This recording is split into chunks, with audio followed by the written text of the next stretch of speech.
Depuis plus de 4 mois, la République démocratique du Congo fait face à l'agression rwandaise sous couvert du mouvement terroriste M23. Des populations civiles sont tuées et beaucoup ont quitté leur milieu d'origine. Quelques territoires et localités congolaises dans la province du Nord Kivu restent sous occupation de ces mouvements terroristes.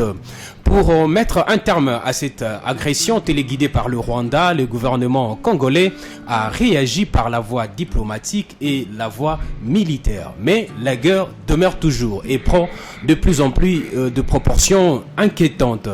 Mais que faut-il faire concrètement pour mettre fin à cette agression qui provoque une insécurité grandissante dans cette partie du pays riche en or et en coltan? Faut-il que le gouvernement congolais poursuive avec le dialogue ou déclare l'état de guerre? Que faut-il faire concrètement? Mesdames et messieurs, voilà les différentes questions auxquelles nous allons tenter de réfléchir et de trouver de réponses au cours de cette émission Géopresse que j'ai le réel plaisir de vous présenter tout en vous souhaitant la bienvenue. Je ne serai pas seul dans ces plateaux, je reçois des journalistes spécialistes de questions sécuritaires. J'ai à ma droite Dieudonné Boinali à qui j'ai dit bonsoir. Bonsoir Jojo Moulamba, bonsoir à mon co-débatteur Patrick Ilunga, bonsoir aussi à tous nos téléspectateurs qui vont certainement avoir de l'électricité pour nous suivre. C'est une denrée rare ces derniers temps. Une denrée rare en République démocratique du Congo, encore un épineux problème à résoudre par l'administration Tshisekedi. Et puis monsieur Patrick Ilunga, vous avez été déjà salué par Dieudonné Boinali, c'est à mon tour de vous dire aussi bonsoir. Bonsoir Jojo, bonsoir à mon co-débatteur Dieudonné Boinali, bonsoir également à tous nos téléspectateurs.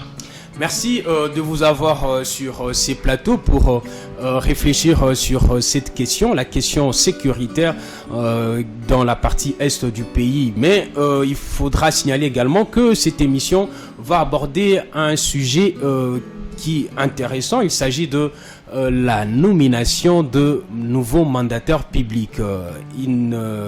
Une nouvelle qui n'a pas rencontré l'unanimité de membres du parti présidentiel IDPS.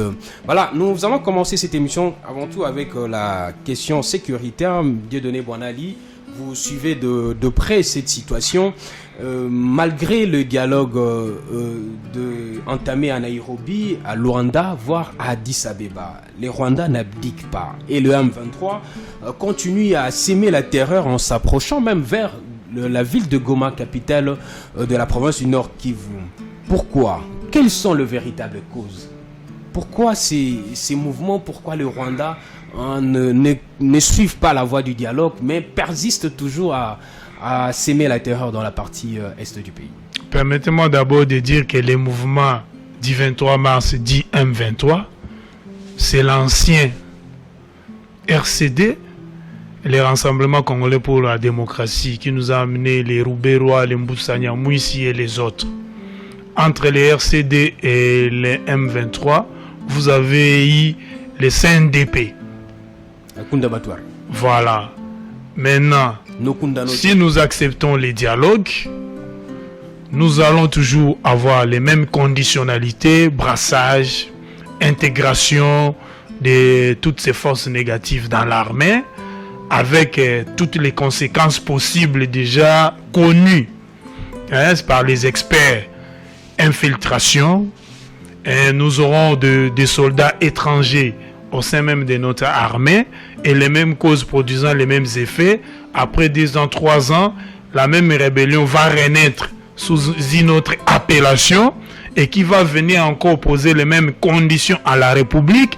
Nous allons encore les intégrer de nouveau, les brasser de nouveau, et nous sommes partis pour la mort de notre armée et au finish, la mort de la République démocratique du Congo comme un État, parce que nous ne sommes pas encore devenus une nation. C'est pour que nous soyons un État, on devait d'abord être une nation. Nous avons été créés à la suite de la conférence de Berlin de 1885. Nous sommes en train de travailler pour créer la grande nation congolaise, comme l'avait voulu Mobutu à l'époque, en voulant créer la nation zaïroise. Et ça avait marché, on avait une fierté, on avait une armée forte, une république organisée, respectée, avec une armée qui dissuadait tous les États voisins. Personne n'osait attaquer l'ex-Zaïre. Voilà pourquoi je dis, les dialogues c'est bon, mais ça va nous produire les mêmes résultats, on aura les mêmes chantages en 2028, en 2032. Voilà pourquoi moi je suis pour la montée en puissance de notre armée, continuer à nous organiser, à financer l'armée, donner des bons salaires à nos militaires, acheter des armes pour que nous soyons dissuasifs et en même temps nous continuons avec la solution diplomatique en tant que des hommes épris de paix. Mais tout en étant des hommes épris de paix, cela n'exclut pas de faire la guerre. L'Israël, la nation divine, si je peux l'appeler ainsi, bénie par Dieu, a une armée. L'Israël fait la guerre. Cela ne veut pas dire que si nous optons pour l'option diplomatique, nous devons abandonner l'option militaire.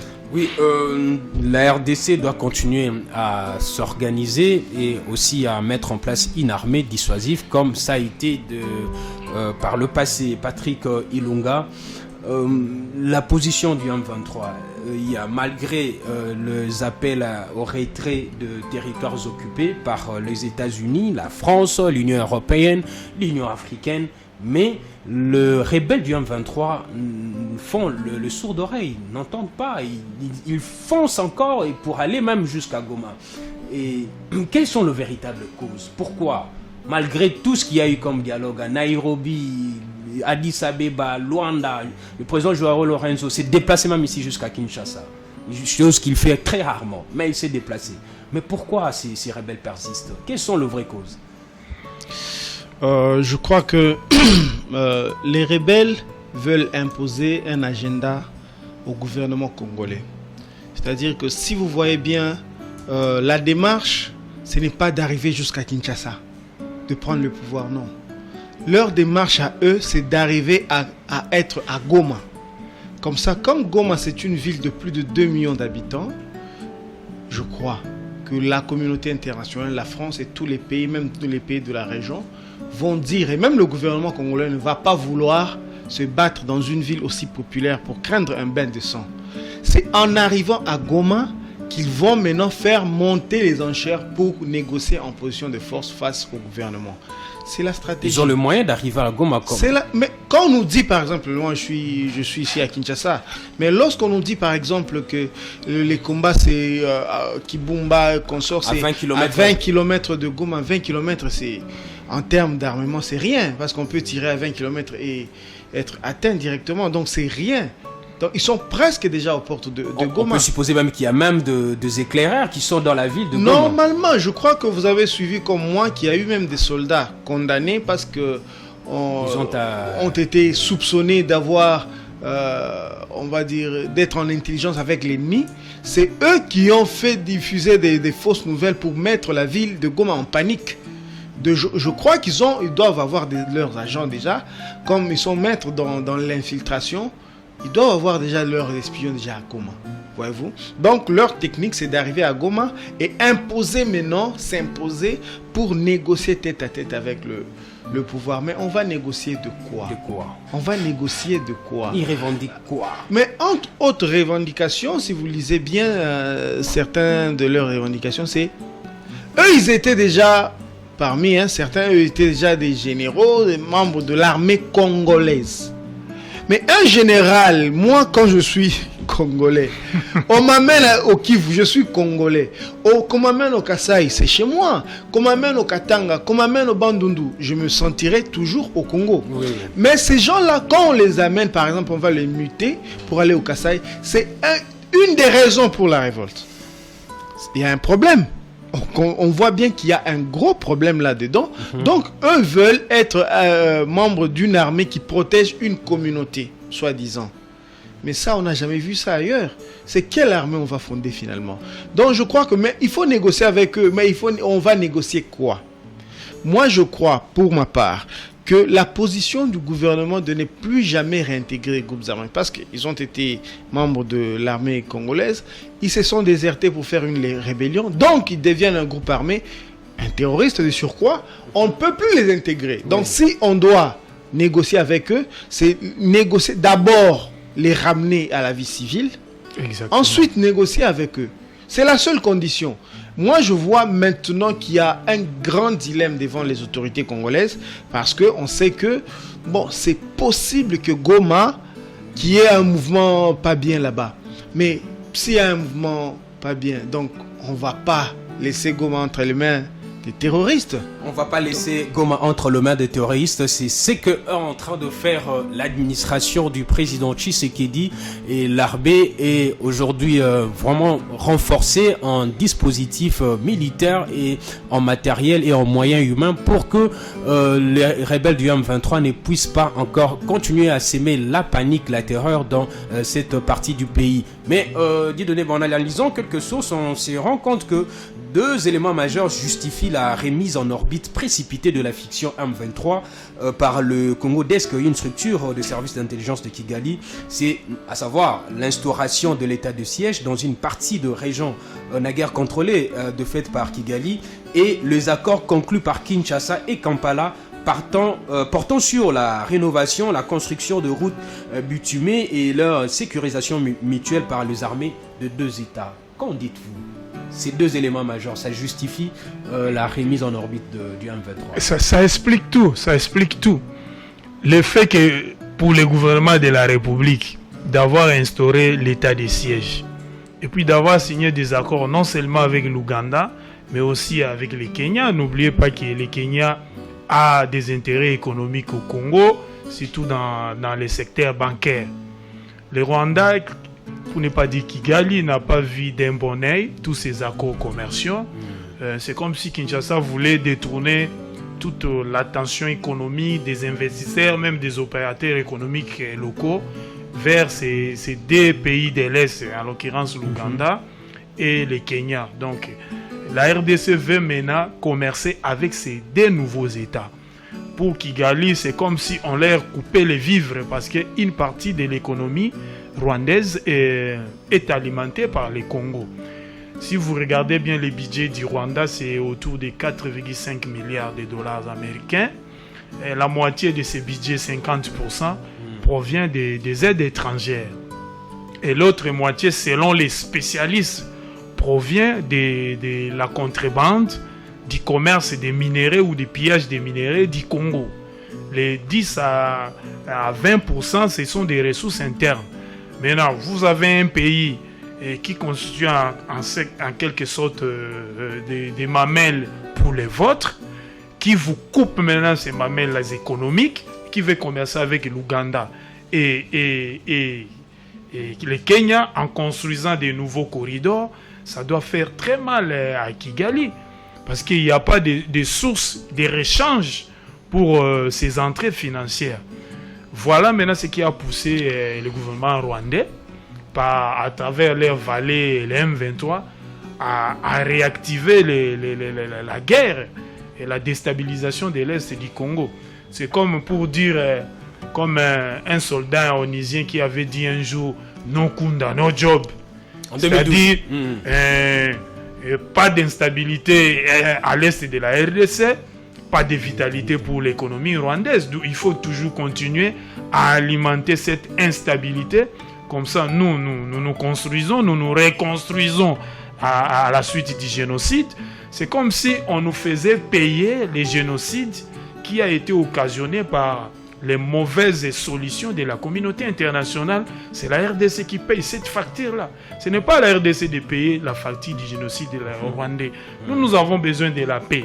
Nous sommes un pays carrefour. Si aujourd'hui nous parvenons à nous relever, nous nous développons, nous allons contaminer sur le plan économique, sur le plan développemental, tous les autres pays de la région.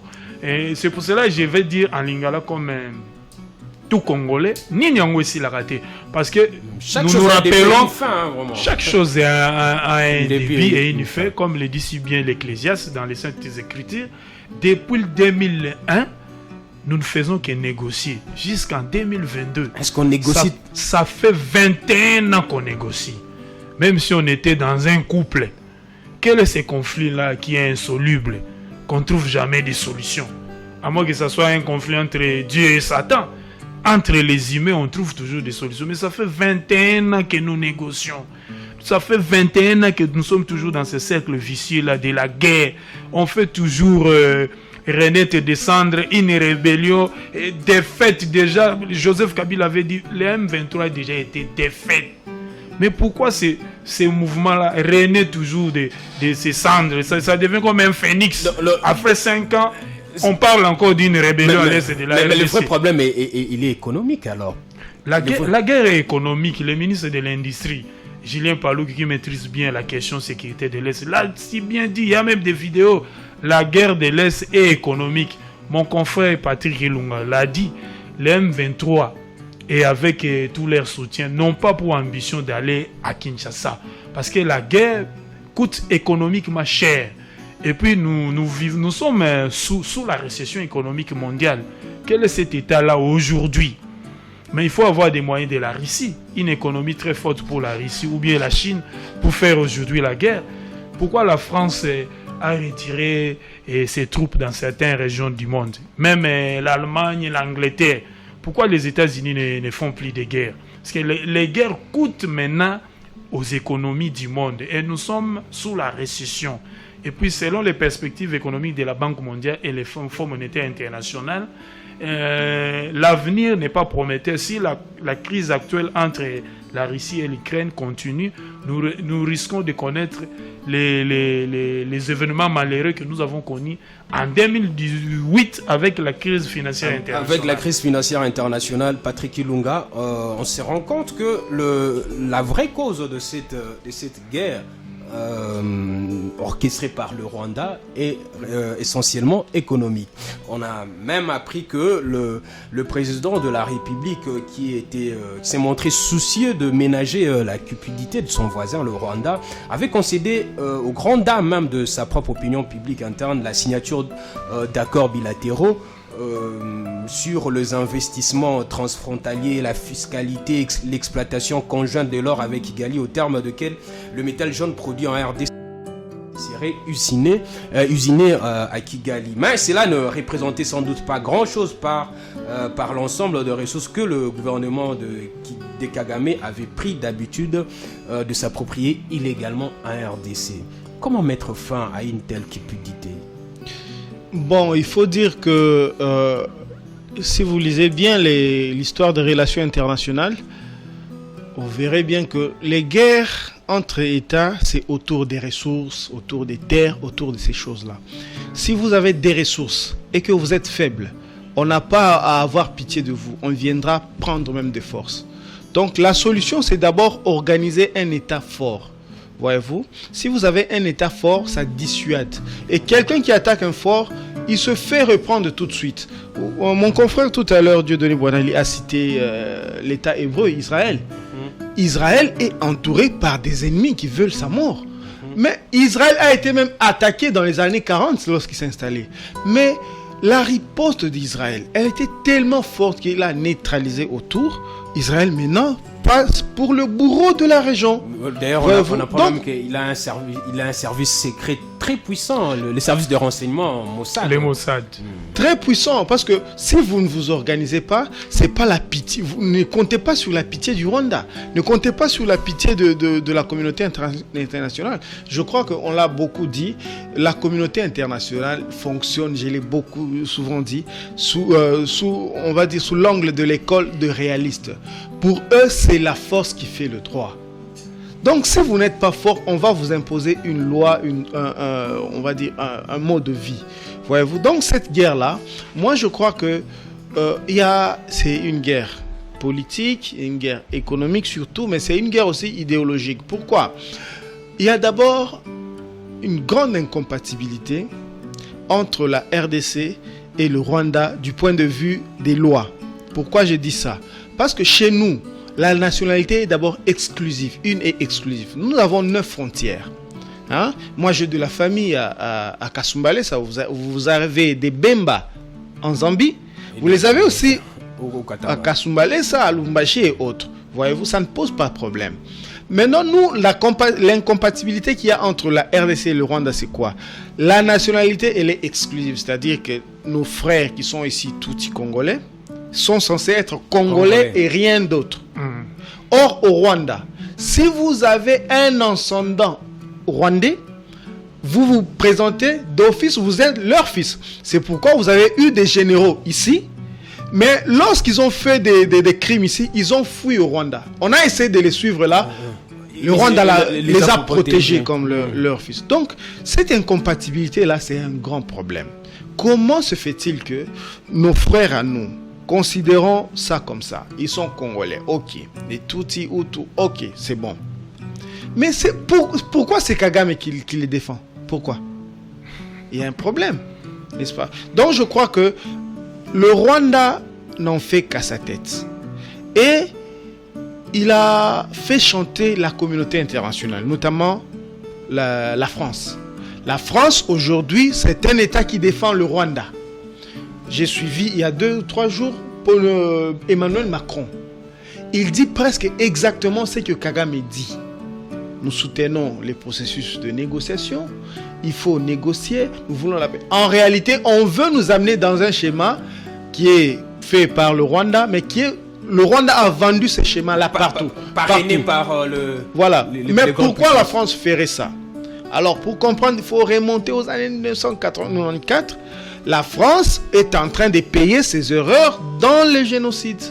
Voyez-vous? Donc, il y a eu une sorte de chantage. Mais comment expliquer, par exemple, que c'était la France qui défendait, par exemple, le dossier de Louise Mushikiwabo à la francophonie?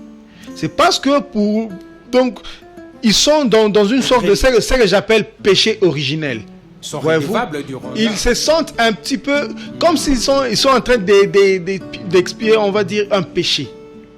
C'est la même chose avec les États-Unis. Alors, avec les États-Unis, c'est l'idéologie de minorité, tout y consort, il faut protéger. De la même façon, les États-Unis essaient de protéger les Juifs. De la même façon, ils veulent protéger les Tutsis qui seraient peut-être discriminés, ça ou là. Je n'en sais rien. En tout cas, je n'en sais rien. Ils ont servi aussi d'une certaine manière dans certains coups. Oui, je n'en sais rien. Donc, il y a une sorte de lobbying qui se fait d'abord en Afrique et qui se fait aussi dans les grandes puissances ailleurs. Donc, ils sont soutenus, ces lobbying-là, d'abord par la France, par les États-Unis. Je crois que, pour l'instant, nous devons faire un effort. Je sais qu'il y a une diplomatie qu'on appelle diplomatie active, ou je ne sais pas moi comment on qualifie encore cette diplomatie, de parler toujours de... Agissante ou quoi, parler toujours de l'agression rwandaise, mais à un moment donné, ça tourne au ridicule. Il faut peut-être chercher comment infiltrer, ou je ne sais pas comment, pour un État, c'est normal d'infiltrer. Hein. L'espionnage des États-Unis. Oui, infiltrer aussi les lobbies américains, avoir des gens qui sont de là, mais qui parlent pour le Congo là-bas. C'est là qu'on pourra peut-être retourner la balle. Parce que pour l'instant, vous vous rendez compte qu'un groupe armé qui est dans une forêt, la guerre coûte très cher, comme l'a dit mon confrère tout à l'heure. La guerre coûte très cher. Des gens qui sont en forêt, comment ils font pour soutenir l'effort de la guerre? Non, ils sont financés. Mais comment expliquer ce Guterres, secrétaire général des Nations Unies, s'il vous plaît? Il dit les armes viennent de quelque part. Quelque part où?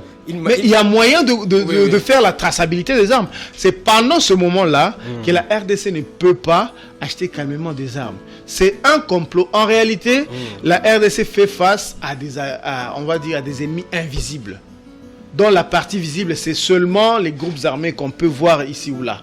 Mais la guerre, en réalité, elle est soutenue par les grandes puissances qui, en réalité, si vous regardez un Paul Kagame, il vous parle avec une grande assurance, avec une grande arrogance, parce qu'il sait que, de toute façon, ce qu'on appelle la communauté internationale vont faire la condamnation du bout des lèvres, mais dans le fond, il n'y a rien qui change. Dans le fond, il n'y a rien qui change. Patrick Ilunga vient de le dire. Il faut changer aussi de discours. Hein. On accuse le Rwanda, alors que militairement comme ça, on n'est pas on n'est pas soutenu, et aussi même sur le plan international, on n'est pas soutenu. Donc il faut changer de stratégie. Et le Rwanda, pour sa part, rejette cette accusation et déclare même que les problèmes, c'est un problème congolais.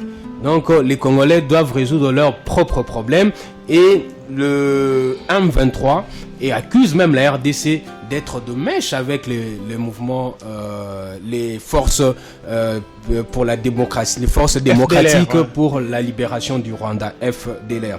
Alors que pour bon nombre de personnes, le FDLR, c'est un alibi rwandais.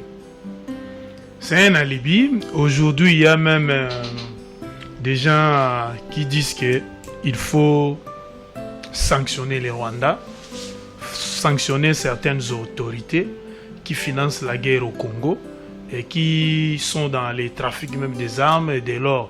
De la même manière, on a sanctionné les autorités congolaises d'avant 2018. On peut le faire aussi pour certains pays agresseurs. Pourquoi on ne le fait pas? C'est parce que nos agresseurs, comme l'a dit mon estimé confrère, ils sont soutenus par la communauté internationale. Nous voyons à travers Kigali et Kampala que la partie visible de nos ennemis, mais les vrais ennemis sont masqués. Ils sont masqués. Est-ce qu'il faut pas... Et puis, ce genre de discours, oui. Nos grands-parents l'ont entendu, nos parents l'ont entendu. C'est ce qui a poussé même la Belgique à annexer le Congo. Par là, je voulais dénoncer les génocides oubliés qui se perpètrent dans notre pays. De Makoboro, tout ça. Voilà. Je vous dis, ça fait 21 ans que nous négocions. Ça fait aussi 24 ans que nous subissons ces genres de situations. Et la communauté internationale ne fait rien. Comment voulez-vous un secrétaire général des Nations Unies? J'ai dit Nations Unies. Les Nations Unies ont combien de pays? C'est plus de 180 pays. Un secrétaire général qui dit que les armes viennent de quelque part. Au moment où il a un comité de sanctions. Au sein des Nations Unies, il y a même des enquêteurs, des experts, des renommées internationales. Mais un secrétaire général qui est la cheville ouvrière d'une organisation comme les Nations Unies, qui dit que les armes viennent de quelque part. Le M23 a des armes sophistiquées, dépassant même celles des États, même de la MONUSCO. On se pose même mais la question. Mais c'était grave, il devait même démissionner. S'il vous plaît, Dieudonné Bonal, on se pose même la question. Les États-Unis soutiennent l'Ukraine qui est envahie par la Russie. Il y a la France qui soutient l'Ukraine, militairement même, avec des armes. Les États-Unis ont dépensé déjà une affaire de 40 milliards de dollars américains. Mais pourquoi ils ne le font pas ici? Ils ne le font pas. Premièrement, parce ils ne les feront pas ici. Ils ne le font pas parce que nous sommes des Africains. Ça, c'est la première raison pour ne pas parler des racismes. Ils n'ont pas d'intérêt ici. Ils ont des intérêts. Les problèmes, ils traitent les États africains comme si nous vivons encore sous la colonisation. Donc ça ne sert à rien d'aller intervenir là-bas. Nous pouvons intervenir par nos vallées, à travers nos vallées. S'il faut troubler la situation, nous troublons la quiétude, la paix. S'il faut ramener la paix, on ramène la paix. C'est la carte qui joue. En Ukraine, c'est la carte de la survie qui se joue. Vous savez que l'Ukraine a les gaz que possède la Russie. L'Ukraine, c'est le plus grand producteur de blé et de céréales dans le monde. Si on fait mes bases sur les matières premières de l'Ukraine, on se débarrasse de la Russie. Et puis la Russie ne nous fera plus les chantages qu'il nous fait avec sa multinationale Gazprom. Tout le temps, s'il faut couper les gaz et faire les chantages, on coupe les gaz à l'Union européenne. Et avec l'hiver, et vous savez qu'en Europe, il y a un fort pourcentage de vieillards. Quand vous coupez les gaz, vous allez occasionner des morts d'hommes.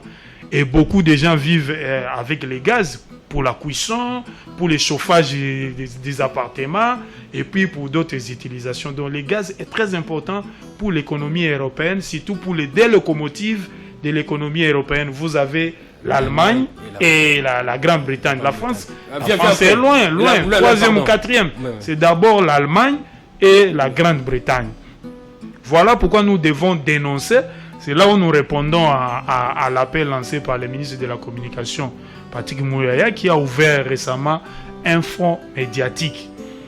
C'est-à-dire, c'est un front qui a été oublié. Le gouvernement a longtemps appuyé sur la gâchette diplomatique et ça n'a pas produit les résultats attendus par la population. Nous essayons maintenant la guerre. Nous voyons il y a quelques résultats. Les M23 n'avancent plus. Et ils sont stoppés au niveau de Kibumba, même si certains médias occidentaux parlent qu'ils sont à 10 km ou 15 km de Goma. C'est encore faux, c'est de l'infox. Mais notre armée maîtrise bien la situation. Il y a même des images qui le prouvent. Notre armée sur le terrain, personne n'a fui.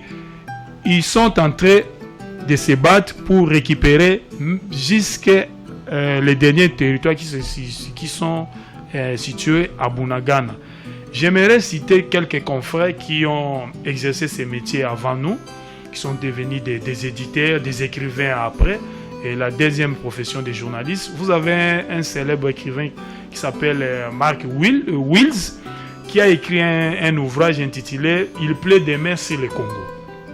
L'auteur, dans son ouvrage, il a dénoncé quelques méfaits après Henri Morton Stanley, qui avait permis à la communauté internationale, dont la Belgique faisait partie, de constater que l'exploitation coloniale sous Léopold II avait commis quelques méfaits et il y avait des violations des droits de l'homme. Pour ne pas ternir l'image de la Belgique était obligée en 1908 d'annexer le Congo. Ouais. Et cet auteur a fait une belle analyse. Il a fait une comparaison entre le règne de Léopold II et l'agression rwandaise. Vous avez entre 1885 et 1908 23 ans de règne de Léopold II. Et pendant cette période, il y a eu l'exploitation des ressources naturelles suivantes. Les VA pour produire le caoutchouc. Vous avez l'exploitation du bois rare. Vous avez les cafés, les cotons. Vous avez les cuivres, les cobalt, l'or. Et puis, ça en est suivi la violation des droits de l'homme qui ont été dénoncés. Parmi les méthodes de dénonciation, il y avait les médias, des journalistes, des écrits, des ouvrages. Et les auteurs, il y a Mark Wills, il y avait avant Henri Morton Stanley. Résultat, ça avait poussé la Belgique à annexer les Congo, les retirer entre les mains du roi Léopold II pour mettre fin à ces violations des droits de l'homme. Maintenant, aujourd'hui, vous avez, entre 1998 et 2022, vous avez 24 ans. C'est presque le même nombre d'années comparable aux 23 ans de règne de Léopold II. Et pendant cette période, vous avez l'exploitation des ressources naturelles par les Rwandais. Dans la place de la Belgique, vous avez maintenant les Rwandais. Vous avez l'exploitation du coltan, de l'étain, qui fait du pays des 1000 collines, le premier producteur mondial du coltan. Vous avez l'or, vous avez les bois rares. Vous avez aussi les violations des droits de l'homme, parce qu'on tue des gens. On décapite les gens. On leur coupe les mains, les têtes. C'est la même chose sur Léopold II. Maintenant, pourquoi nous, les médias, nous ne dénonçons pas? Nous avons maintenant certains médias, certains confrères, à la solde de certains médias étrangers, même de l'Occident, qui publient même des informations contre l'armée, contre leur État. C'est qu'un journaliste français ne fera pas en temps de guerre. Donc, on a des journalistes militants pour de médias étrangers. C'est une chose vraiment à dénoncer. C'est à dénoncer. Ilunga, on va passer au deuxième sujet, mais avant d'y aller, une dernière question en rapport avec la situation sécuritaire. Selon le gouvernement congolais, depuis la semaine dernière, une livraison d'armes à destination de la RDC ne pourrait avoir lieu. Comment expliquer que ces armes soient bloquées alors que le pays n'est pas sous embargo? Non, mais je crois que le vice-premier ministre des Affaires étrangères, Christophe Lutundula, l'a dit. On est sous embargo, mais un embargo qui ne dit pas son nom. Donc, sinon, comment comprendre qu'une cargaison d'armes qui ont, on va dire, c'est des armes achetées, pourquoi on ne livre pas à la RDC? Parce que, clairement, on veut en quelque sorte bloquer la main à la RDC pour l'obliger, je le dis encore, l'obliger à négocier et à se plier à la volonté des puissances qui viennent en sous-main derrière le M23.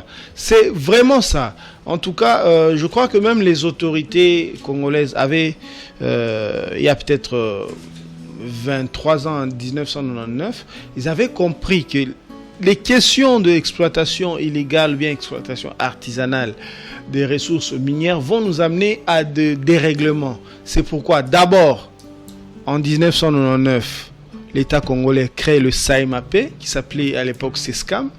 SAEMAP, le service pour encadrer les...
les miniers artisanaux pour les contrôler. Et dans le code minier de 2018, on a même légalisé l'exploitation artisanale pour dire que, donc, ceux qui doivent exploiter d'abord, ce sont des Congolais, qui doivent s'inscrire dans des coopératives, qui doivent avoir des cartes pour qu'ils soient contrôlés. Donc, l'idée derrière, c'était de permettre à l'État d'avoir une main ou bien un œil sur ce qui se fait dans ces exploitations-là. Mais il faut reconnaître qu'à l'est de la RDC, l'État n'est pas encore en mesure de faire tout ce contrôle-là.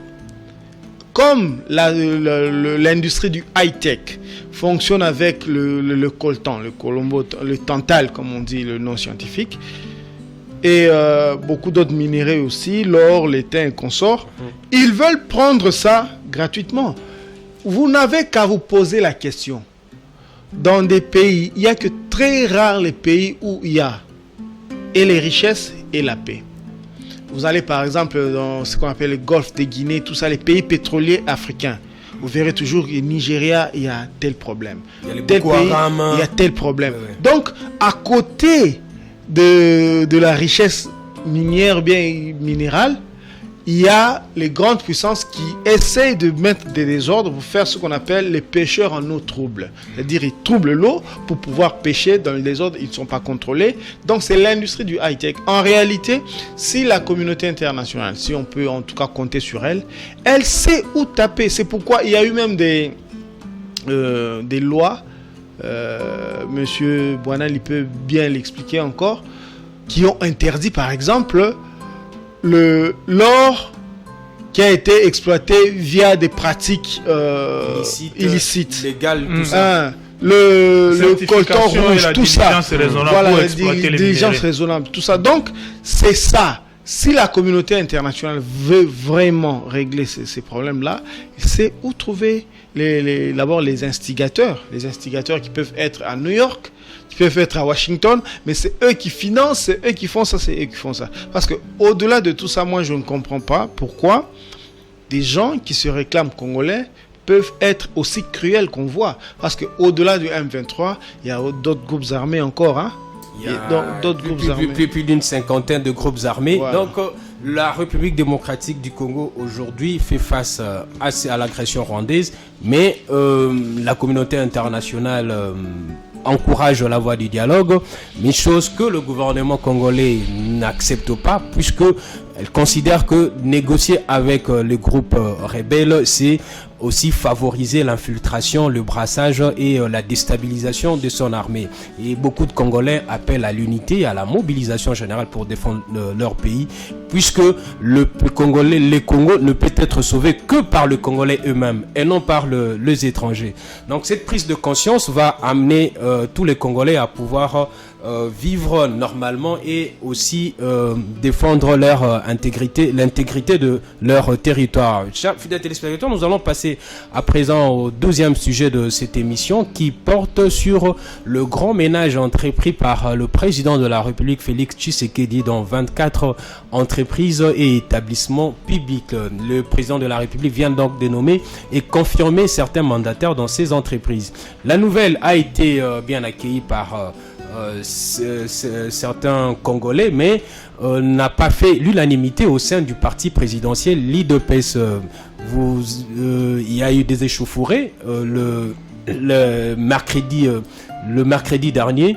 Les combattants membres de ces partis ont manifesté, ont saccagé même le siège ont pris d'assaut le siège du parti et ont brûlé de pneus, et chose qui ne fait pas vraiment bonne image pour ces partis qui devraient vraiment montrer un bel exemple de gouvernance et de gestion de l'État. Dieudonné Boinali, vous avez suivi encore ces événements. Quelle est votre perception? Merci pour cette question d'actualité. Géopolis Hebdo, lors de sa dernière parution, est longuement revenu sur ces sujets. J'ai lu du premier mot jusqu'au dernier mot l'article écrit par mon confrère qui est sur ce plateau, Patrick Ilunga. J'ai été déçu. Déçu pourquoi? De voir qu'au sein du parti présidentiel, il y a une nouvelle crise. Une crise que moi j'appelle une crise de trop, une crise même de la honte, permettez-moi l'expression, parce que l'Union pour la démocratie et le progrès social, je parle bien de l'IDPS Tshisekedi, a toujours été qualifiée comme la fille aînée de l'opposition politique radicale congolaise. À ce titre, ces grands partis politique hier de l'opposition, aujourd'hui au pouvoir, en tant que fille aînée, quand vous êtes l'aîné de la famille, vous avez ce qu'on appelle les devoirs d'exemplarité. Vous devez être un modèle pour les autres petits frères, les petites sœurs qui vous suivent. Là, j'attends parler des regroupements politiques et des autres formations politiques congolaises. L'IDPS devait prêcher la paix au moment où notre pays est agressé de nouveau à l'est du pays. Ce devait être un parti qui prêche la paix, qui prône la paix, qui prodigue la paix, et un exemple pour les autres partis. Mais malheureusement, c'est les désordres alimentés. Il y a des véhicules qui sont caillassés, des paisibles citoyens. Quelqu'un qui a économisé pendant 2 à 3 ans, 4 ans son argent pour avoir $3,000, il s'achète un petit véhicule qu'on appelle communément ketch. Et un jour, il se retrouve alimité, il rentre à la maison, il part au travail, on caillasse son véhicule, on casse des vitres, il n'y a même pas de réparation. Au moment où les patriotes est au pouvoir, et les gens qui commettent ces méfaits sont connus, on ne les arrête même pas, on ne les condamne pas, c'est regrettable, c'est à condamner. Oui, et puis, le parti présidentiel n'a pas tiré les leçons du passé, parce qu'il y a des grandes frustrations en interne. Il y a des gens qui ont lutté avec le feu Etienne Tshisekedi Wamulumba, paix à son âme, jusqu'aujourd'hui. Vous avez des gens comme les Wankwenda, vous avez des fils des anciens pionniers du parti comme Jacques Chabani. Ces gens-là, je parle par exemple de Jacques Chabani, ils gèrent jusqu'aujourd'hui la commission électorale du parti. Les Wankwenda là sont restés comme des gardiens du temple. C'est parmi les hommes qui ont aidé le président de la République, même Kabouya, la cheville ouvrière de l'IDPS, l'actuel CG, a maîtrisé le dossier Kabound. Mais il s'attendait à ce que lors des prochaines nominations, qu'on puisse satisfaire un peu ceux qui étaient dessus par la première vague, la deuxième vague, même la troisième vague des nominations. Mais il y a eu des nominations, ils ne se sont pas retrouvés. Et même les jeunes qui ont manifesté, ils se disaient, bon, si on nomme mon vieux, bon, il va prendre 4-5 d'entre nous. Donc je veux me retrouver au ministère ou bien dans une entreprise publique ou établissement public. Mais on nomme, leurs vieux ne se retrouvent même pas sur la liste. Et ça augmente encore des frustrations, ça crée les désordres. Je termine par dire, comment même au sein de ces mêmes partis présidentiels, l'IDPS, vous avez quelqu'un, je ne cite pas des noms pour ne pas heurter certaines consciences, quelqu'un qui est conseiller spécial du chef de l'État. Il se fait nommer encore président du conseil d'administration dans une entreprise. C'est devenir cumulable. Vous trouvez parmi ces gens-là quelqu'un qui est encore député national. Mais comment on va mettre fin à la pauvreté dans notre pays et résoudre les problèmes épineux de la crise du chômage quand vous avez dans un pays des gens qui ont 4, 5, 6 postes. Donc vous renforcez la richesse, la bourgeoisie au sein des mêmes familles congolaises et vous accentuez la pauvreté dans d'autres familles. On aimerait au moins trouver, si je sais que c'est difficile de caser tout le monde, de donner à tout le monde du travail, mais dans la nomination, on doit quand même voir la justice sociale à l'intérieur et surtout, le gouvernement doit travailler beaucoup. Ce n'est pas la politique qui va absorber tous les chômeurs. Il faut investir dans l'agriculture et améliorer le climat des investissements pour qu'on crée de nouvelles entreprises. Comme ça va absorber le chomage. Oui. Tout le monde n'a pas la compétence d'aller travailler en politique. Tout le monde n'a pas la compétence d'aller travailler en politique. C'est regrettable. Le constat est que pour plusieurs personnes et que cette nomination vient encore renforcer la bourgeoisie dans plusieurs familles de personnalités politiques et c'est décrié par un grand nombre de personnes. Patrick Ilunga, cette série de nominations fâche encore. Ça, au lieu que la population puisse trouver son compte, se réjouir, mais il y a grincement des dents. Voilà, on parle bien de l'UDPS avec les clashs qui ont eu, c'était jeudi, pas mercredi. Il faut dire que quand vous luttez, d'abord vous luttez pour un idéal. Ça s'appelle Union pour la démocratie et le progrès social. Alors le progrès social, on doit pouvoir le mesurer sur chacun de Congolais. C'est pourquoi on vous dira par exemple que en RDC, c'est $1 par habitant dépensé chaque jour. Parce qu'on a fait la moyenne de tous les Congolais. C'est-à-dire qu'à un moment donné, il faut ne pas recentrer la vie sur sa seule personne. Pourquoi je dis ça? Parce que les gens ont commencé à lutter dans les partis politiques simplement pour satisfaire leurs besoins personnels ou bien leurs besoins individuels. Mais c'est quelle société qu'on a aujourd'hui? En réalité, on a toujours décrié Mobutu, mais ça, ce sont des pratiques mobustiennes. C'est l'héritage Mobutu. Quand vous avez le pouvoir, les entreprises qui sont censées être des établissements techniques d'abord. Donc, il faut mettre des technocrates, des gens qui savent quelque chose de ces entreprises-là. Mais comment imaginer que vous prenez un jeune, 30 ans, sans expérience, vous le bombardez DG d'une entreprise sans passer par un test, un concours de recrutement. Comment voulez-vous que ceux qui sont là depuis 30 ans peuvent réagir? Comment voulez-vous? C'est qu'on l'a vu à l'UDPS, c'est le miroir de la société congolaise. La société est devenue une cocotte minute, ça peut éclater de partout. Parce qu'on ne peut pas accepter qu'il y ait des gens, parce qu'ils sont dans un parti politique, ils ont tous les droits, et les autres qui ne sont pas militants, ils ne peuvent pas avoir le droit. C'est quelle société on va léguer à nos enfants finalement? On prend par exemple, ça nous renvoie c'est le reflet en tout cas qu'on nous renvoie de notre société à nous-mêmes. C'est quoi notre politique d'ascension sociale? C'est quoi? Aux États-Unis, si vous alliez par exemple, on va vous dire non, chez nous c'est le rêve américain, c'est-à-dire que par la force de votre travail, vous pouvez quitter d'un point A jusqu'à un point B.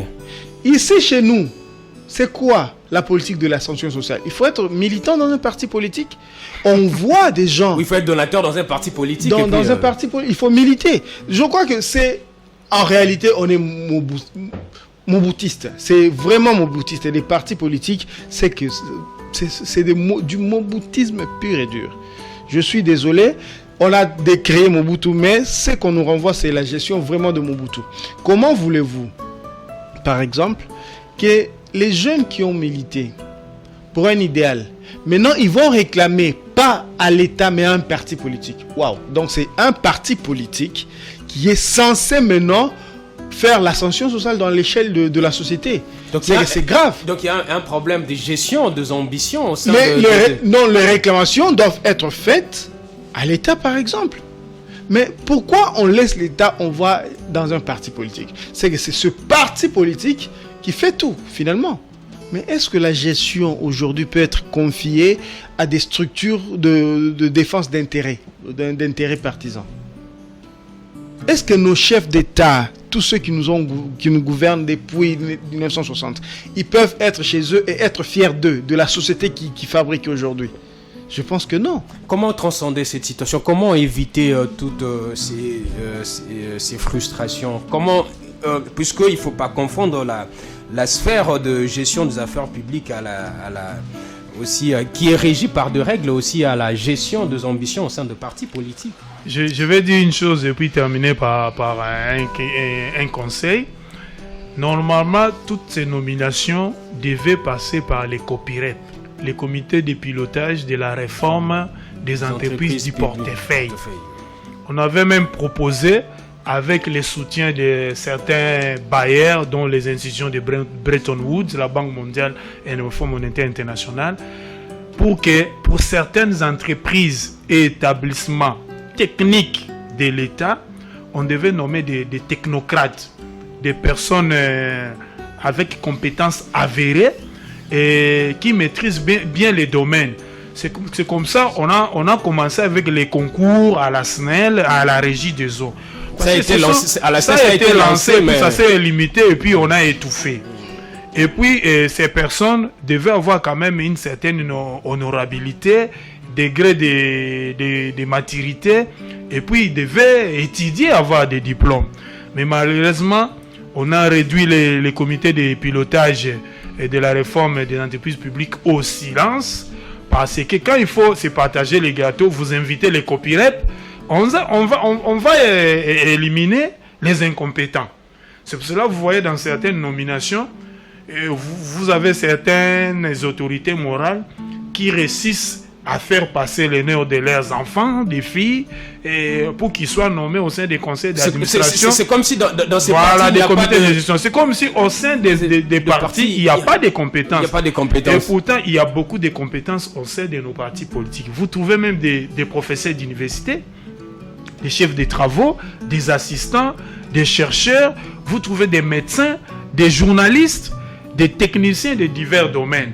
Mais quand il y a des nominations, vous voyez les chefs du parti politique faire une réunion avec le comité directeur et ils s'attendent, bon, on va nommer tel, Dieudonné Boanali, Patrick Ilunga, Jojo Moulamba, et puis vous allez dormir, vous annoncez même à votre femme, ah, je serai nommé. Demain, je serai nommé. Mais vous attendez la nomination comme ça à la télévision nationale, c'est la fille aînée de l'autorité morale de votre parti. Donc c'est le gendre de l'autorité morale qui a été nommé. Mais c'est regrettable. C'est là où j'ai dit la mission d'un parti politique, quand vous avez aussi gagné le pouvoir, vous êtes au pouvoir, c'est de continuer à encadrer vos élus, c'est de continuer à encadrer vos cadres et vos militants. Si l'IDPS le faisait, on n'allait pas caillasser les sièges du parti, on n'allait pas caillasser les véhicules des privés. Regardez le siège du parti, vient à peine d'être réhabilité. On a mis la nouvelle toiture de vitres. On a badigeonné, mais ça a été vandalisé. Ni était l'intervention de la police, ces sièges-là allaient être brûlés. C'est ce qui est regrettable. Patrick Ilunga, comment mettre fin au cumul de postes? Vous allez voir, même lorsque on organise les élections, les élections générales en République démocratique du Congo, vous allez voir un candidat postuler à plusieurs niveaux, provincial, législatif et même présidentiel. Avec des suppléants membres de la famille. Donc lorsqu'il gagne au provincial, il est là. Il gagne au législatif. Sa femme, il met l'aîné de la famille. Même au sénatorial.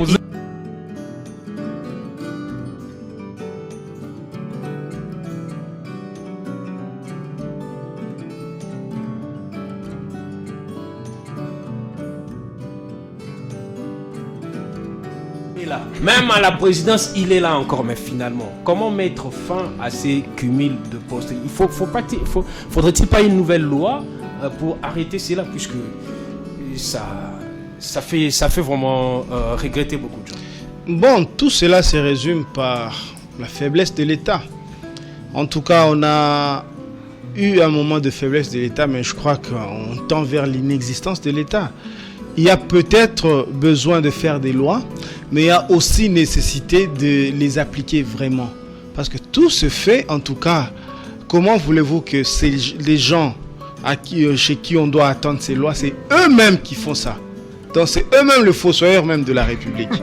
Donc je crois que le mal est très profond.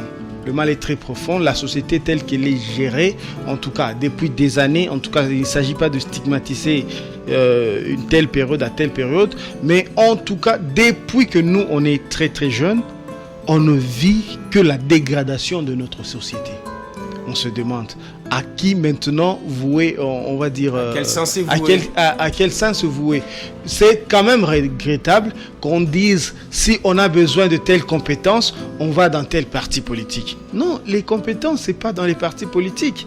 Les compétences, on peut les retrouver dans les universités. Les compétences, il y a des think tanks, en tout cas dans les laboratoires de pensée qui peuvent exister. C'est là qu'on peut retrouver les compétences, c'est pas dans les partis politiques. Et la gestion en mode partage de gâteau, je crois que ça doit s'arrêter. On ne doit pas avoir condamné Mobutu et faire ce que Mobutu a fait, par exemple. On ne doit pas avoir condamné Mobutu et refaire ce que Mobutu a fait. Voilà, c'est par cette déclaration que nous allons mettre fin à votre émission Géopresse qui s'est intéressée essentiellement sur la situation sécuritaire qui prévaut dans la partie est du pays et également à la série de nominations que vient de faire le président de la République. Pour parler de ces sujets, j'avais autour de moi Dieudonné Boanali, Patrick Ilunga, tous deux journalistes au groupe de presse Géopolis Forum, à qui j'ai dit merci pour leur présence. Merci beaucoup. Et aussi à vous, fidèles téléspectateurs, merci pour votre aimable attention. Et aussi un grand merci à l'équipe technique, Guilain Moutela, jusqu'à Ntamba, Noël Ntunda à la régie. Le plaisir est pour moi de vous retrouver très prochainement. L'information continue sur Géopolis TV, son compte YouTube Géopolis TV et également www.geopolismagazine.net. À la prochaine.